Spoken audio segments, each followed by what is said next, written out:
అయోధ్యలో బాలరాముని ప్రాణప్రతిష్ఠ వేడుకను మహబూబ్ నగర్ జిల్లా వాసులు ప్రత్యేక స్క్రీన్లలో వీక్షించారు.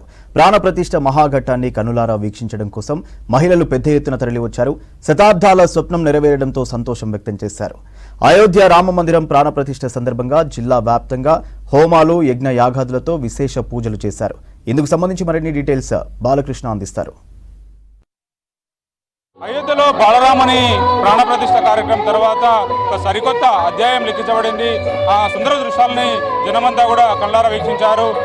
జిల్లాల్లో వివిధ ప్రాంతాల్లో అయితే పెద్ద పెద్ద స్క్రీన్లు ఏర్పాటు చేసి భక్తులంతా కూడా తనివితీరా ఆస్వాదించారు. మహబూబ్నగర్లో క్లాక్ టవర్ చౌరస్తాలో పెద్ద ఎత్తున ఈ వేడుకను చూడడానికి పెద్ద స్క్రీన్లతో పాటు అనేక రకమైన కార్యక్రమాలు ఏర్పాటు చేశారు. ఇవాళ నిజంగా అద్భుతమైనటువంటి రామానుగ్రహం పాలమూరు పట్టణంలో స్వామి రాముల వారి యొక్క కృపా వర్షం కురుస్తుంది. ఎందుకంటే ఇవాళ అందరి సహకారంతో ఒకరు ఇద్దరు కాదు, ఈరోజు పాలమూరు పట్టణంలో ఉన్న ప్రతి ఒక్క హైందవ బంధువు కూడా ఇక్కడ బందీగా మారిండు.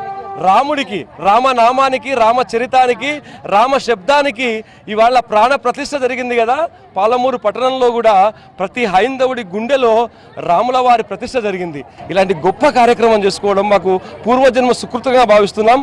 అదేవిధంగా మన హైందవ శక్తి సేవా సమితి సంకల్పం ఆ రామచంద్రమూర్తి మాకు ఇచ్చినటువంటి అనుగ్రహంగా భావిస్తున్నాం. కళ్ళారా ప్రాణ ప్రతిష్ఠ కార్యక్రమం చూసినప్పుడు ఏమనిపించిందమ్మా మీకు? చాలా సంతోషం అనిపించింది. ఆనందంతో నా గొంతు కూడా రావట్లేదు, అంత ఆనందము, కళ్ళల్లో నీళ్లు తిరిగాయండి. చాలా సంతోషం. అయోధ్య మందిరం పూర్తయిపోయింది, ఎప్పుడు వెళ్ళాలనుకుంటున్నారు? ఇక స్వామి వినిపించినప్పుడు మనం వెళ్ళాలి. దశాబ్దాల కోరిక నెరవేరుతున్నప్పుడు చూస్తున్నప్పుడు ఏమనిపించింది?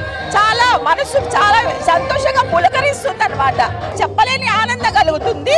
రాముల వారు ఎప్పుడు పిలిస్తే అప్పుడు రావాలి, ఇప్పుడు పిలిస్తే ఇప్పుడు వెళ్ళాలి అన్నట్టు ఉంది అనమాట. మాకు సంతోషం. పూర్వకాలం రాజులు, ఇచ్చాకులు, సానువులు ఆ యొక్క దేవుని విగ్రహాలు కట్టించి పూజ చేసేవాళ్ళు 3 కాలాలు చక్కగా ఉండేవాళ్ళు. ఇప్పటి కాలంలో ప్రజాకాలంలో మళ్ళీ ఇంతమంది భక్తులు విగ్రహాన్ని ప్రతిష్ఠించి ఈ విధంగా చేస్తున్నట్టే మళ్ళీ పూర్వం అయిపోతుంది. ఇటు కరువు కాటకాలు పోతాయి, ప్రజలు సుఖంగా ఉంటారు. ఈ విధంగా ఎంత భక్తి ఉంటే అంత దేవుడు మనకు ఆరోగ్యం. ప్రాణప్రతిష్ఠ కార్యక్రమాన్ని చూస్తున్నప్పుడు ఏమనిపించింది? చాలా సంతోషం అనిపించింది. రామరాజ్యం వస్తుంది అని చాలా సంతోషం అనిపించింది. రామరాజ్యం వస్తుంది అని ఆశపడుతున్నాం. మనం సుఖ సంతోషాలతో వర్ధిల్తామని ఆశిస్తున్నాం. మహబూబ్నగర్లో జరిగినటువంటి అయోధ్య రాముని ప్రాణప్రతిష్ఠ సందర్భంగా జరిగిన కార్యక్రమాలు సంబంధించిన కెమెరా పర్సన్ శ్రీనివాసరావు, బాలకృష్ణ.